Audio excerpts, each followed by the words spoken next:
ഞാൻ ഡോക്ടർമാരുടെയും ഗർഭസ്ഥ ശിശുക്കളുടെയും മധ്യസ്ഥയായ വിശുദ്ധ ജാന്ന ബെറേത്തമുള്ള ആതുര ശുശ്രൂഷ പ്രേഷിത വേലയായി കണ്ട ഞാൻ കുട്ടികളെ ചികിത്സിക്കുന്ന ഒരു ഡോക്ടർ ആയി.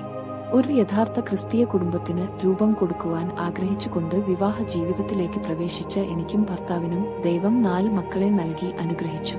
എന്റെ 4ാമത്തെ കുഞ്ഞിനെ 2 മാസം ഗർഭിണിയായിരിക്കുമ്പോൾ എന്റെ ഉദരത്തിൽ ഭ്രൂണത്തോടൊപ്പം ഒരു മുഴ വളരുന്നതായി കണ്ടെത്തി. ഡോക്ടർമാർ എനിക്ക് 3 സാധ്യതകൾ നൽകി. ഭ്രൂണത്തെ നശിപ്പിച്ചുകൊണ്ട് മുഴ നീക്കം ചെയ്യുക, ഗർഭപാത്രം നീക്കം ചെയ്യുക, മുഴ മാത്രം നീക്കം ചെയ്ത് കുഞ്ഞിന് ജന്മം കൊടുക്കുക. എന്നാൽ അമ്മയുടെ ജീവൻ സംരക്ഷിക്കുവാൻ സാധ്യത കുറവാണ്.